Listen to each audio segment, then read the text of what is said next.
अस्सलाम वालेकुम, मैं हूं मुदस्सिर नज़र। उर्दू ट्रिक्स की एक और वीडियो में आपको खुशामदीद कहता हूं। और इस वीडियो के अंदर हम अपने फ़ोटोशॉप के कोर्स को थोड़ा सा आगे बढ़ाएंगे। पिछले चैप्टर में हमने कलर बकेट और क्रिएटिव टूल्स के बारे में समझा था और देखा था कि किस तरीके से इन टूल्स का इस्तेमाल होता है और कौन कौन से इसके ऑप्शन होते हैं जिनकी मदद से हम अपने ग्रेडियंट्स को और अपने जो इमेजेस हैं उनके अंदर मुख्तलिफ कलर्स जो है वो फिलअप कर सकते हैं। उसके बाद हमारे पास यहाँ पे नीचे टूल है, ब्लर टूल, शार्पन टूल और स्मग टूल। ओके, ये टूल जो है वो डिफरेंट काम करते हैं। आप इनको ज़्यादातर जो है वो इमेज एडिटिंग में इस्तेमाल करते हैं। जैसे कि आप देखते हैं मेरे पास यहाँ पे ब्लर टूल है और मैंने यहाँ पे की इमेज ओपन करके रखी हुई है जो कि मेरे डेस्क सेटअप की है। ओके, अब आप देख सकते हैं यहाँ पे जो मोबाइल है और जो ये मेरा हैंड है वो इन फोकस है। पीछे जो बैकग्राउंड है, जो डेस्क है वो इन फोकस नहीं है, उनके ऊपर ब्लर अप्लाई हुआ है। लेकिन मैं चाहता हूँ यहाँ पे जो टेक्स्ट है हमारे पास, जो मैंने एक गूगल की वेबसाइट ओपन की हुई है, मैं चाहता हूँ यहाँ पे कुछ टेक्स्ट जो है वो गायब हो जाए। जैसे कि ऊपर का जो टैब्स हैं, इमेजेस, वीडियोस, एप्स, बुक्स, मैं चाह रहा हूँ ये गायब हो जाए, ये ना दिखें। तो इस हिस्से को ब्लर करने के मुख्तलिफ तरीके हैं एडोबी फ़ोटोशॉप के अंदर। लेकिन ये तरीका जो है आप ब्लर टूल से भी कर सकते हैं। आप फ़िल्टर से जाके यहाँ पे गार्जियन ब्लर भी इनके ऊपर अप्लाई कर सकते हैं सिलेक्शन करने के बाद। ओके, और यहाँ पे जाने के बाद आप जो है वो ब्लर टूल का भी इस्तेमाल कर सकते हैं। तो ब्लर टूल को मैं सेलेक्ट करूँगा और यहाँ से मैं इसको अगर पेंट करूँगा तो आप देख सकते हैं यहाँ ऐसा-ऐसा जो है वो ब्लर होता जा रहा है। तो ये टूल सिर्फ ब्लर अप्लाई करने के लिए अप्लाई होता है और इससे आप कोई काम नहीं कर सकते। तो मैं इसको अनडू कर देता हूँ। मैं अपने कीबोर्ड में से प्रेस करूँगा कंट्रोल जेड। ओके, उसके बाद हमारे पास आता है शार्पनर टूल। शार्पनर टूल क्या करता है कि आपके जो इमेज होती है, जैसे कि हमारे पास यहाँ पे गूगल का जो लोगो है फॉर एग्जांपल, अब अगर मैं इसको पेंट करूँगा तो अब इससे ये जो है वो थोड़ा सा शार्प होता जा रहा है। शार्पन टूल क्या करता है कि इमेज के जो कॉर्नर्स होते हैं वहाँ पे ये एक आउटलाइन ड्रॉ कर देता है। अगर आप मैं इसको और ज़्यादा जूम करूँ तो आप देखते हैं पिक्सेल्स जो हैं वो रेड कलर के हो रहे हैं, और अगर उसको और ज़्यादा करूँ तो आप देख सकते हैं इसको जो है वो डार्क कर रहा है और पिक्सेल्स को जो है वो और ज़्यादा हाईलाइट कर रहा है। तो इससे हमारी आँखें जो हैं उनको ये फ़ील होता है कि यार इमेज जो है वो बहुत ज़्यादा शार्प हो गई है और वो आसानी से अब रीडेबल है या फिर उसको वो व्यूएबल है, हम उसको देख सकते हैं आसानी से। तो ये जो है हमारा ओरिजिनल लोगो है और अगर मैं इस ओ के ऊपर दोबारा पेंट करूँ तो आप देख सकते हैं ये जो है वो कैसे, अगर मैं ज़्यादा कर दूँगा तो ऐसा लगेगा हमने इसके ऊपर नॉइज़ अप्लाई कर दी है। तो ये बेसिकली नॉइज़ जो पिक्सेल्स होते हैं छोटे-छोटे उनको डिफरेंट कलर्स दे के उनको जो है वो और ज़्यादा उभारने की कोशिश करता है, जिसकी मदद से हमारी आँखें जो है समझती हैं कि इमेज जो है वो शार्प हो गई है। तो ये शार्पनर टूल है, ये मुख्तलिफ जगहों के ऊपर इस्तेमाल कर सकते हैं। स्मग टूल जो है वो बेसिकली चीज़ों को मूव करने के लिए, जैसे कि आप देख रफ एजेस को किसी चीज़ को आप मूव करना चाहते हैं, ओके, ब्लर के साथ, तो वो आप कर सकते हैं क्योंकि काफ़ी जगहों पे हमें ज़रूरत पड़ती है इमेज एडिटिंग के अंदर कि हम जो है वो चीज़ों को मूव करते हैं। और ये टूल उस काम आपके आएगा कि आप जो है वो इमेज एडिटिंग के दौरान आप उसके ऊपर जो है वो चीज़ों को मूव करें या फिर किसी चीज़ को पीछे बैकग्राउंड को जो है वो स्मग करके आप जो है वो किसी एक फ़र्द को या फिर किसी ऑब्जेक्ट को आप जो है वो इन फोकस कर दें या उसके ऊपर जो है वो फ़ौरन लोगों का ध्यान जाए, ये भी आप कर सकते हैं। तो मुख्तलिफ इन टूल्स का इस्तेमाल है जिसकी मदद से आप इनको यूज़ कर सकते हैं। ओके, उसके बाद हमारे पास यहाँ पे है dog tool, okay, burn tool और स्पंग टूल। तो ये जो है वो टूल्स बेसिकली बैक इमेज को डार्क करने के लिए, ब्राइट करने के लिए, इन कामों के लिए इस्तेमाल होते हैं। मुख्तलिफ जो हैं वो इमेज एडिटिंग के अंदर आप मुख्तलिफ तरीक़ेकार से इनको इस्तेमाल कर सकते हैं। लेकिन ये इफ़ेक्ट क्या अप्लाई करते हैं वो मैं आपको दिखा देता हूँ। नॉर्मली जो आप अगर सर्च करेंगे नेट के ऊपर तो डॉग टूल करता क्या है कि आप जो टीथ होते हैं हम लोगों के वो क्योंकि उनका कलर जो है बिल्कुल ही वाइट नहीं होता और थोड़ा-सा येलोइश पन उनके अंदर आ जाता है। जैसे आप देख सकते हैं ये मेरे पास एक इमेज है और इनके जो सेंटर के टीथ्स हैं इनको मैंने जो है वो ये स्मग टूल अप्लाई ये डॉग टूल अप्लाई किया हुआ है और आप देख सकते हैं ये जो है किससे-किससे दिख रहे हैं। लेकिन जो दूसरे टीथ हैं वो जो है वो येलो हैं। तो उनको मैं और ज़्यादा जो है वो व्हाइट कर दूँगा, तो मैंने यहाँ पे ये टूल सेलेक्ट किया, ओके, और मैं यहाँ पे अब ऐसा ऐसा पेंट करूँ। और देखते हैं ये किस तरीके से जो है वो उसको रिमूव कर रहा है और उसको वाइट कलर अप्लाई कर रहा है। यहाँ से आप जो है वो एक्सपोजर बढ़ा भी सकते हैं। बेसिकली एक्सपोजर जो है वो अप्लाई कर रहा है इमेज के ऊपर, जिसकी वजह से जो है वो हमें एक वाइट रिजल्ट मिल रहा है और हमें ऐसा फील हो रहा है कि हमारा जो टूल है वो टीथ्स को वाइट कर रहा है। मतलब इमेजेस को आप ब्राइट करने के लिए इस टूल का इस्तेमाल कर सकते हैं और ये जो है वो बड़े बेहतरीन तरीके से काम करेगा। जैसे कि आप देख सकते हैं डेमो में ये बहुत ही ज़बरदस्त तरीके से काम कर रहा है। ओके, और इसी तरीके से बर्न टूल जो है वो इसको और जो है वो इसकी आप बिल्कुल अपोजिट काम करेगा। आप देखते हैं वो टूल जो है वो किस तरीके से काम कर रहा था और ये उसके बिल्कुल अपोजिट जो है वो काम कर रहा है। ओके, तो अब हम बढ़ते हैं पेन टूल की तरफ। मोस्ट डिमांडिंग टूल है एडोबी फोटोशॉप का। बहुत सारे लोग इसको यूज़ करते हैं और आप भी बहुत ज़्यादा इसको इस्तेमाल करेंगे। इसके मुख्तलिफ तरीक़ेकार हैं। आप इससे शेप बना सकते हैं, आप इससे जो है वो पाथ्स बना सकते हैं, आप इससे जो है सिलेक्शन कर सकते हैं। मुख्तलिफ काम हैं, मुख्तलिफ ऑब्जेक्ट्स इससे बना सकते हैं। जब आप पेन टूल को सेलेक्ट करेंगे तो ऊपर आपके पास ऑप्शंस आ जाएंगे, जैसे कि हर टूल के अंदर आते हैं। मैं पहले ही बता चुका हूँ। यहाँ पे हमारे पास जो है वो शेप एंड पाथ का ऑप्शन होगा। बाय डिफ़ॉल्ट पाथ सेलेक्टेड होता है। जब आप सिलेक्शन क्रिएट करते हैं तो वो एक पाथ क्रिएट कर देता है। ओके, और अगर मैं यहाँ पे इसको शेप सेलेक्ट करूँगा तो ये बेसिकली मेरे मेरे लिए एक शेप बना देगा जो कि स्केलेबल होगी। और ये क्योंकि वेक्टर बेस होती है तो इसकी जो एजेस हैं उनके ऊपर भी कुछ खास फ़र्क नहीं पड़ेगा। आप देखते हैं ये जो है वो स्केलेबल होता है। तो इससे हम इसको इस्तेमाल कैसे कर सकते हैं। मेरे पास यहाँ पे ये इमेज ओपन है। ओके, मैं इसको आपको सिलेक्शन करके दिखाता हूँ। जैसे कि ये हैंड है मेरा। ओके, और ये मोबाइल है, हम इसकी सिलेक्शन करेंगे तो मैं यहाँ से इसको सेलेक्ट करूँगा। ओके, सिलेक्शन हमेशा आप जो है वो पाथ से करेंगे, शेप से सिलेक्शन नहीं करेंगे, क्योंकि शेप आपके लिए एक बॉर्डर ड्रॉ कर देगा, एक शेप ड्रॉ कर देगा, जिससे जो है वो आपको हो सकता है कि वो नज़र ना आए, क्योंकि एक चीज़ जो है वो उनके ऊपर बन रही होती है। अगर आप उसकी ऑपोजिट डाउन करते हैं तो आपको ज़ाहिर है पाथ ही सिर्फ दिखेगा, शेप का जो इनर फिल कलर है वो दिखेगा नहीं। तो कर सकते हैं आप, लेकिन ज़्यादातर जो है अमूमन लोग पाथ ही इस्तेमाल करते हैं। तो अब इससे मैंने यहाँ पे एक इक्वल पॉइंट बनाया। अब यहाँ पे आप देख सकते हैं कि यहाँ पे एक कर्व आ रहा है। तो मैं एक तरीके का तो ये है कि यहाँ से मैं सिर्फ क्लिक्स करता जाऊँ और मेरी सिलेक्शन जो है वो होती रहे, और ऐसा भी आप कर सकते हैं। लेकिन यहाँ पे इसको इस्तेमाल करने के एक अच्छा वो ये है कि इसको आप जो है वो बैंड कर सकते हैं कर्व्स के हिसाब से। आप देखते हैं यहाँ पे एक कर्व आ रहा है। ओके, और मैं यहाँ पे क्लिक करूँगा और देखिए आप देख सकते हैं कि यहाँ पे जो है वो ये एरिया जो है वो फिल नहीं हुआ, ये सिलेक्ट नहीं हुआ। तो मैं करूँगा क्या कि मैं यहाँ पे इसको क्लिक करके अपने माउस के क्लिक को होल्ड करके रखूँगा और अपने माउस को मूव करूँगा।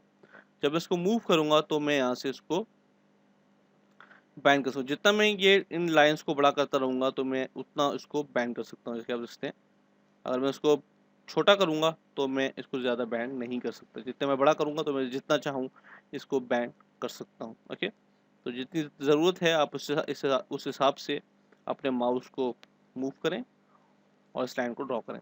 अब यहाँ पे जो है वो एक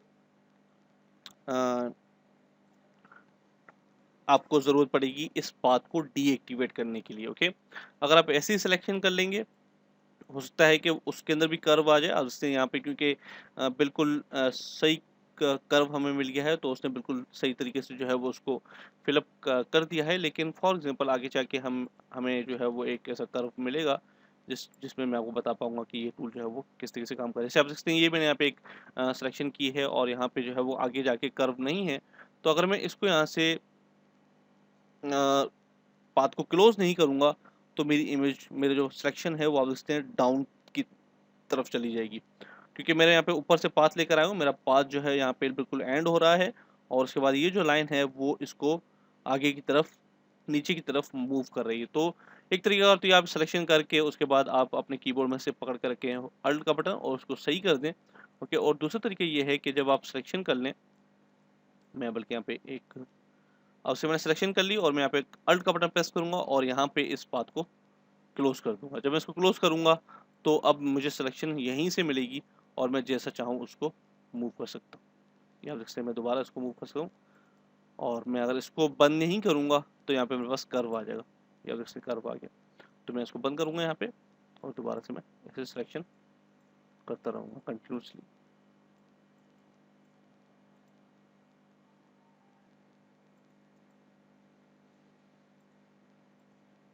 और अब आप देख सकते हैं हमारी सिलेक्शन जो है वो कंप्लीट हो गई है और तमाम हमने जो है एंड में आके पार्ट्स को मिला दिया है।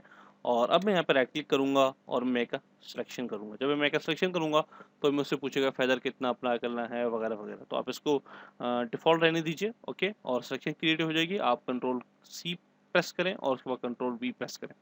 जब कंट्रोल वी प्रेस करेंगे तो हमारे पास एक न्यू जो है वो लेयर बन जाएगी और हमें हमारी इमेज जो है वो आसानी से मिल जाएगी जो हमने क्रॉप की है। तो इस तरीके से आप जो है वो सिलेक्शन क्रिएट कर सकते हैं। और अब मैं मूव करता हूँ हमारे नेक्स्ट डॉक्यूमेंट की तरफ। और इसके बाद हमारे पास यहाँ पे फ्री फॉर्म जो पेन टूल है वो भी आप जो है वो कर सकते हैं। जैसे कि हमारे पास जो है वो लासो टूल था। ओके, ये मैं डिस्क्राइब कर चुका हूँ। पॉलीगोनल लासो टूल था और मैग्नेटिक लासो टूल था। इनमें जो फ़र्क था वही फ़र्क जो है वो यहाँ पे है। आप जो है वो अगर रफ सिलेक्शन करना चाहते हैं तो ये सेलेक्ट करके आप यहाँ से जो है वो इसको ला के एंड में जो है उसको पाथ मिला सकते हैं, तो आपके पास एक पाथ जो है वो क्रिएट हो जाएगा। इसी तरीके से अगर आप शेप में इसको कन्वर्ट करेंगे तो जब आप इसको लाइन को और पाथ को ला के मिलाएंगे तो आपके पास एक रफ सिलेक्शन जो आपने की होगी उसका आपको शेप मिल जाएगा। ओके, तो उसके बाद हम राइट क्लिक करते हैं तो यहाँ पे है ऐड एंकर पॉइंट। ओके, अब मैं यहाँ पे एक जो है वो शेप ड्रॉ करता हूँ। मैं ऐसे राउंडेड रेक्टेंगल लूंगा, बल्कि राउंडेड है नहीं है, चलिए मैंने उसको सर्कल बना लिया। ठीक है, ओके। और अब यहाँ पे आप देख सकते हैं जब मैं यहाँ पे पाथ को व्यू करूंगा, आप देख सकते हैं यहाँ पे मेरे पास 4 पाथ हैं, 1 2 3 4। ओके, अब हमें यहाँ पे एक और पाथ चाहिए जब जो हम ताकि हम इसको थोड़ा सा मूव कर सकें। ओके, तो मैं यहाँ पे क्या करूँगा, मैं यहाँ पे ऐड एंकर पाथ करूँगा और यहाँ पे लाके एक पाथ क्रिएट कर दूंगा। ओके, और जैसे कि मैं आपको बता चुका हूँ कि जब आप जो है वो, क्योंकि ये बिल्कुल ही राउंड है तो यहाँ पे हमें जो है वो 2 हैंडल्स मिल गए हैं, हम उनको मूव कर सकते हैं। ओके, और अगर मैं इसको ऐसे ही मूव करूँगा, जैसे ये एक पाथ सिलेक्टेड है, तो आप देखते हैं ये मुझे एक जो है वो शेप मिल गई है, बहुत ही ज़बरदस्त। ओके, और मैं इसको सीधा कर देता हूँ। चलो, लेकिन अगर आप चाहते हैं कि आपका जो ये जो कॉर्नर है ये राउंड नहीं होना चाहिए, ये आपको जो है वो हार्ड उसके अंदर चाहिए, तो आप क्या करें कि इसको सेलेक्ट करें डायरेक्ट पाथ टूल से। ओके, और ये जो आपके हैंडल 2 मिले हैं आपको, आप इनको ला के यहाँ पे मिला दो, बिल्कुल ऐसे। ओके, इसको भी ला के मिला दीजिए यहाँ पे। ओके, और अब आप जब इसको सेलेक्ट करके मूव करेंगे तो ये आपको एक जो है वो बिल्कुल ही कॉर्नर, एक हार्ड कॉर्नर दे देगा। ओके, तो वो जो हैंडल्स हैं वो बहुत ही इंपॉर्टेंट हैं कर्व्स के लिए और सॉफ्ट राउंड्स के लिए। ओके, या जैसे मैं जितना हैंडल को मूव करूँगा मैं इतना ही उसको मूव कर सकता हूँ। मैं इसको इनर करूँगा तो ये इस तरीके से काम करे, तो मैं इसको रिमूव करता हूँ। ओके, और अब मैं यहाँ पे पेन टूल सेलेक्ट करता हूँ और मैं यहाँ पे एक शेप क्रिएट करूँगा। अब शेप बनाने के मुख्तलिफ तरीक़ेकार होते हैं, मुख्तलिफ जो है वो ज़ावियों से आप शेप्स बनाते हैं, डिपेंड करता है आपको क्या शेप चाहिए। ओके, मैं यहाँ पे एक क्लिक करता हूँ यहाँ पे इस तरीके से। ओके, और मैंने यहाँ पे क्लिक किया। अब मैं अगर अपने कीबोर्ड में से शिफ्ट का बटन प्रेस करूँगा तो मेरी जो शेप है वो बिल्कुल स्ट्रेट होगी। मेरी लाइन देख रहे हैं आप, बिल्कुल स्ट्रेट है। तो इससे जो मैं शेप चाहूँ, मुझे शेप बनाने में काफ़ी जो है वो इससे आसानी होती है। और जिस तरीके से मैं इसको चाहूँ, जिस एंगल से, पहले मेरी लाइन जो है बिल्कुल ही स्ट्रेट होगी। अगर मैं इसको शिफ्ट को छोड़ दूँगा तो ये बिल्कुल ही फ्री लाइन हो जाएगी, जहाँ मैं चाहूँ इसको मूव कर सकूँ। अब इससे ये रबर बैंड की तरह जो है वो मूव हो रहा है, तो जहाँ मैं इसको चाहूँ मैं मूव कर सकता हूँ। फॉर एग्जाम्पल मैंने इसको स्ट्रेट किया। ओके, और मैंने यहाँ पे इसको छोड़ दिया। अब मुझे बिल्कुल इसी की सीध में एक शेप बनाना है, तो मैं क्या करूँगा, मैं यहाँ से रोलर टूल लाके यहाँ पे सेट कर दूँगा। ओके, और अब मैं यहाँ पे क्लिक करूँगा और उसको ऐसे मूव कर दूँगा। अब आपने एक चीज़ नोट की होगी, जब मैंने यहाँ पे क्लिक किया तो ऑटोमेटिकली मेरे पास एक कर्व आ गया। हम इसको अंडू करते हैं और दोबारा से यहाँ पे क्लिक करते हैं। आप देखते हैं यहाँ पे एक कर्व आ गया है। उसकी वजह ये है कि हमने अपने इस एंकर पॉइंट को डीसेलेक्ट नहीं किया था। हमारा जो एंकर पॉइंट है उसके अंदर ऑटोमेटिकली जो है वो एक कर्व आ गया, क्योंकि हमारे पास यहाँ पे ये हैंडल जो है वो काफ़ी आगे निकला हुआ है। तो अगर मैं यहाँ से इसको डीसेलेक्ट कर दूं, मीन ख़त्म कर दूँ इस एंकर पॉइंट को और फिर यहाँ पे जाके क्लिक करूँ तो मुझे यहाँ पे एक शार्प एज मिल जाएगा। ओके, तो मैं यहाँ पे जो है वो क्लिक करता हूँ और अब मैं यहाँ पे इसको मिला देता हूँ। अब देखिए हमारे पास एक शेप है और हम क्या करेंगे, हम कंट्रोल जे प्रेस करेंगे, उसकी कॉपी बनाएंगे और कंट्रोल टी प्रेस करेंगे और यहाँ पे मैं राइट क्लिक करूँगा, फ्लिप हॉरिजॉन्टल, और मैं यहाँ से ओके कर दूँगा। अब मैं यहाँ से इन दोनों को मूव करता हूँ। ओके, और हम यहाँ पे इनके ऊपर ग्रेडियंट अप्लाई कर देते हैं। मैं यहाँ पे सेलेक्ट करता हूँ ग्रेडियंट,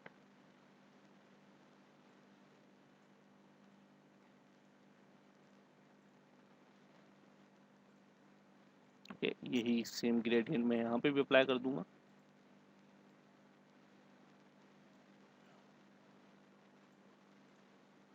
चलेंगे, हमारे पास जो है वो एक शेप बन गया है। ओके, हम यहाँ पे इसको मैं इन दोनों को बल्कि मर्ज करता हूँ और यहाँ पे जाके स्ट्रोक्स में इनके ऊपर एक स्ट्रोक अप्लाई कर देता हूँ, बल्कि ये स्ट्रोक मेरा जो होगा वो ग्रेडियंट होगा। मैं सिल्वर ग्रेड इनके ऊपर एक अप्लाई करूँगा और मैं यहाँ पे बैकग्राउंड को, हमारे बैकग्राउंड को ब्लैक कलर दे दूँगा। ठीक है, और अब क्योंकि हमने जो शेप बनाई वो बहुत ही छोटी है तो मैं इसको कंट्रोल टी करके बड़ा कर दूंगा। लेकिन अब आपने एक चीज़ नोट की होगी यहाँ पे, अच्छा वो ये भी चीज़ हो गई ताकि मैं आपको बता सकूँ। मैंने जब कंट्रोल टी किया फिर ट्रांसफॉर्म किया और उसको मैंने बड़ा किया तो आप देखते हैं इसका सिर्फ एक हिस्सा बड़ा हुआ है, दूसरा हिस्सा बड़ा नहीं हुआ। उसकी वजह यह है कि हमारे पास जो पाथ सेलेक्ट हुए हैं, अगर मैं पाथ 2 सेलेक्ट करूँ तो आप देखते हैं वो सिर्फ इस हिस्से के सिलेक्ट हुए हैं, यहाँ पे सिलेक्ट नहीं हुए। अगर आप कोई भी पाथ सेलेक्ट करेंगे, जैसे कि मैं यहाँ पे एक पाथ सेलेक्ट करता हूँ, ओके, और मैं कंट्रोल टी प्रेस करता हूँ तो सिर्फ इसका जो पाथ है, जो ये पाथ है, ये वाला हिस्सा वो मूव होगा। आप देखते हैं कि सिर्फ वही हिस्सा जो है वो मूव हो रहा है। मैं इसको जितना बड़ा करूँ सिर्फ वही हिस्सा मूव हो रहा है। तो हमें क्या करना है, सिलेक्शन के लिए हमें पूरा एक इन दोनों को सिलेक्ट करना है। ओके, मैं इन दोनों को सिलेक्ट करूँगा और अब कंट्रोल टी प्रेस करूँगा और उनको रिसाइज करके बड़ा कर दूँगा और आप देखते हैं ये आसानी से जो है वो बड़े हो गए हैं दोनों शेप्स। तो मैं इनके ऊपर कोई भी कलर अच्छा सा मैं इनको अप्लाई कर देता हूँ।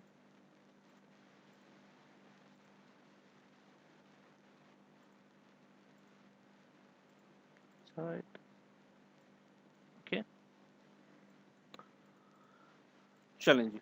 तो ये था तरीक़ेकार शेप बनाने का। आप शेप बना सकते हैं, मुख्तलिफ शेप्स बना सकते हैं आप, इससे जो है वो और उनको एडिट भी कर सकते हैं। तो पेन टूल जो है वो इस काम आता है। आप जो है शेप भी बना सकते हैं, आप यहाँ से स्ट्रोक वगैरह अप्लाई कर सकते हैं। लेकिन एक और चीज़, मुख्तलिफ जो फ़ोटोशॉप्स के वर्ज़न हैं, हो सकता है यहाँ पे आपको जो है ये फिल अप और स्ट्रोक वगैरह ना मिले।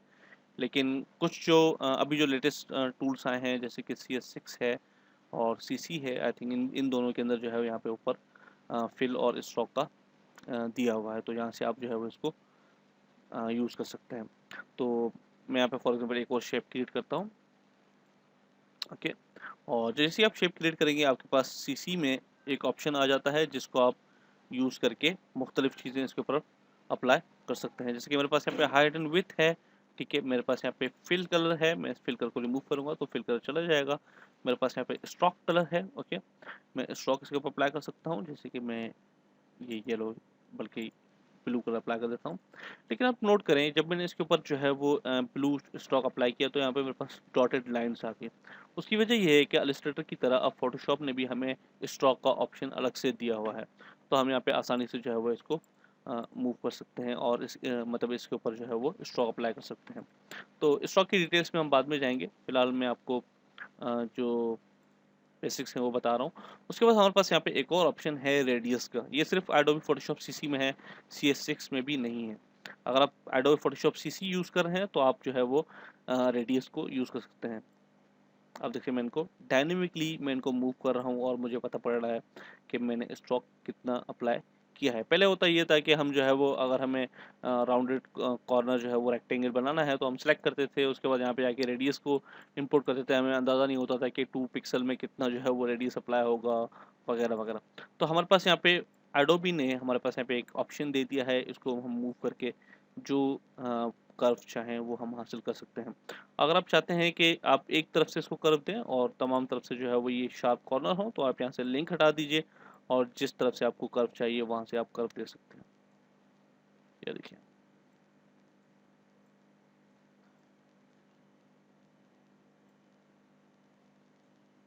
आप जो शेप चाहें इसको दे सकते हैं। देखिए मैंने डी शेप दे दिया इसको। तो मिलते हैं अगले वीडियो में, जिसके अंदर हम मज़ीद बात करेंगे टेक्स्ट टूल की, पाथ सिलेक्शन टूल की और हमारे पास जो शेप्स हैं उनकी, और मज़ीद जो है वो हम आगे बढ़ेंगे इस तरीके से। तो दुआ में याद रखिएगा, मिलेंगे इंशाल्लाह अगले वीडियो।